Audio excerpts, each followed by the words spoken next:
What would it be like to meet someone in a virtual space? A space where you can share a meal or a conversation that looks ultra-realistic, without the help of wearable hardware like a VR headset. This year at the TED conference in Vancouver, Canada, I had the chance to take a tour of what Google calls Project Starline. I'm Jennifer Strong, and this is Shift. Now here on the steering column is a device called Auto Cruise. You simply set the speed you want. Self-driving robo-taxis are already on the road in 2 U.S. cities. As the disc rotates, a mirror reflects the light in the way that depends on how the signal was recorded. This is the 100 terabyte I present to you Electro, the Moto Man. Ladies and gentlemen. I would say that one of my greatest skills is my ability to interact with humans. This episode, I try out a 3D video call that feels like I'm in the same room as the person on the other end.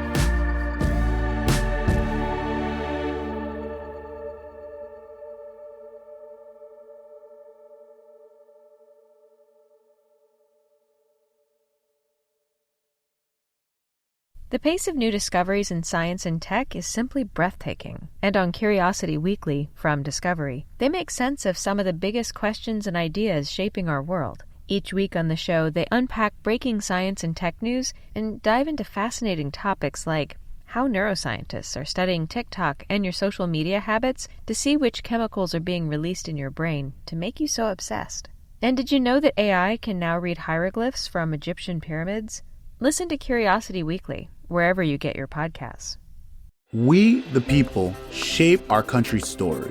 America 250 is gearing up to celebrate the 250th anniversary of the founding of America's democracy by collecting and preserving diverse stories from across the nation. Nominate any living person you think has a story to be preserved and celebrated for generations to come. Help tell our American story, every unique version of it. Visit america250.org/nominate to submit.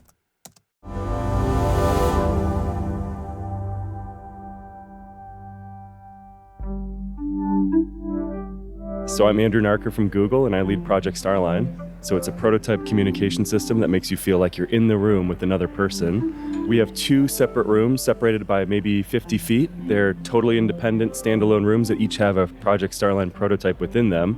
I'm going to guide you to one room, so we're going to go there right now, and then we'll connect the 2 rooms together so that you and I are back together in the same room by talking through those systems. Follow me here. Here we go, opening your door, and then you can see that you're in a very plain white room with the Project Starline prototype within it. You can take a seat right there. Right, so we're looking at what would look like a large television with surround sound, but that's not what this is. We'll see. I think we're going to try to do something a little bit better than most TVs you've seen. I'm going to connect the 2 systems now, and then we'll talk through Starline about Starline.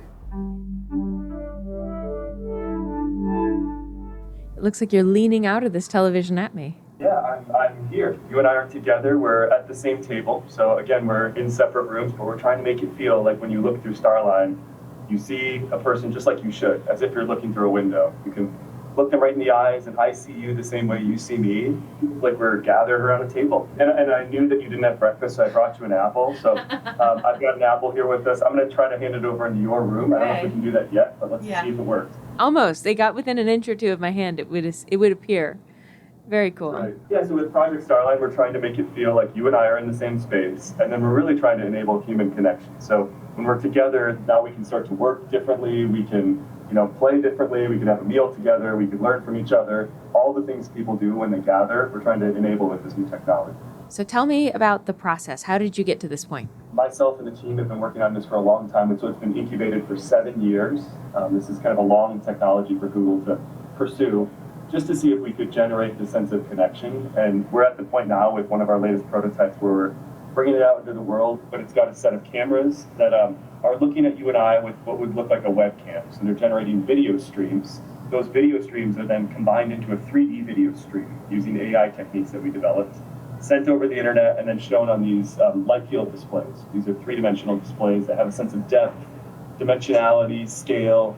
They kind of feel and look like you expect them to feel and look when you look at the person on the other side. So when you add this all together, the fit and finish you mentioned, I hope it's more about the person in front of you. That's really kind of, we're hoping the computer maybe becomes invisible or fades away, and it's just somebody that you care about or need to work with in some way. Actually, what's interesting is when you reach out over, to me, it looks like you're reaching out over the cross of this balcony and over my table. There's no shadow, but of course there's no shadow. But that's how realistic this is. It shows you that there's no shadow over the table. Yeah, you're double checking things like that just to, get a sense of whether this is real or not. But it feels eventually, as you use this more and more, like you and I settle into a state that we feel together. If we were here for an hour and we, said goodbye, it'd be like, where was Jennifer today? What city was she in? Because I felt like she visited me wherever I was. What do you see as the long term for this project? We're very much, I think, believing that this could be a way that all communication looks over the coming years. So imagining, the distant future talking to doctors or grandma or kids getting tutored in this way. So we're starting to test within our organization within Google and companies like Google, but would like to see this in as many places as possible over time. Has anything surprised you over the course of this project? Definitely tackled some difficult technical challenges. So I'd say a lot of what you're seeing are things that have been in the industry for decades, just as ideas or concepts or research, but putting them together in this way where the technology just works together.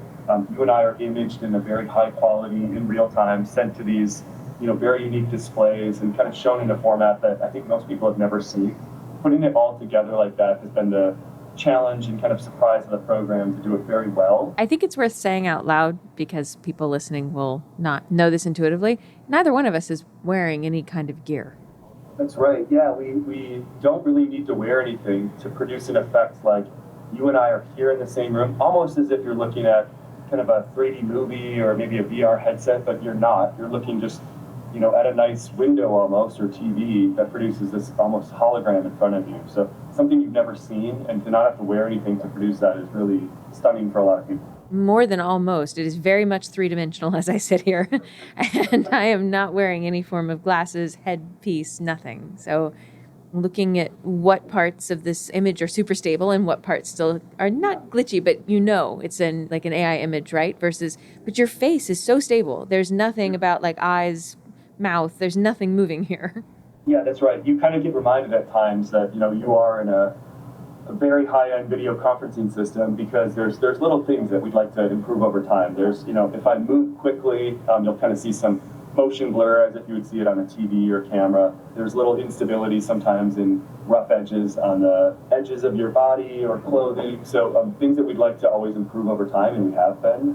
But we hope to kind of remind you, fewer and fewer times as you see this and have you more focused on the person across the table. Yep, face and hands, super stable. Little bit collar, little glitchy. I think one of the set of things that we're learning about this from studying this technology is just how different it is from video conferencing today. It's been kind of benchmarked when we started more against the tools we have like Zoom and Teams and Google Meets, but we're finding that it's much more like an in-person conversation. And the way that kind of evokes itself is when people get together, no matter what, whether they're thinking or not, they emit body language and emotion and attention, and all of those things kind of come out in the way that you'd expect when you're in person, and also in Starline in this like very human way. So we're finding that's really exciting. It's like we're together, we're acting like we're together, and then just the memory of you and I having met after we go our separate ways, it's just much more vivid, much stronger. We'll remember all the characteristics of each other, what we wore and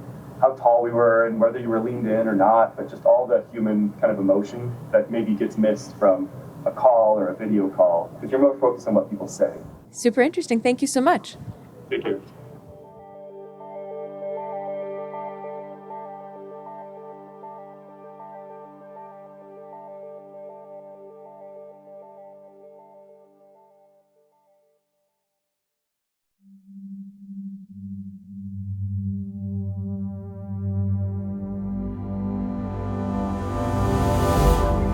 This episode was produced by me and Emma Cillekens and mixed by Garret Lang, with original music from him and Jacob Gorski. Thanks for listening. I'm Jennifer Strong.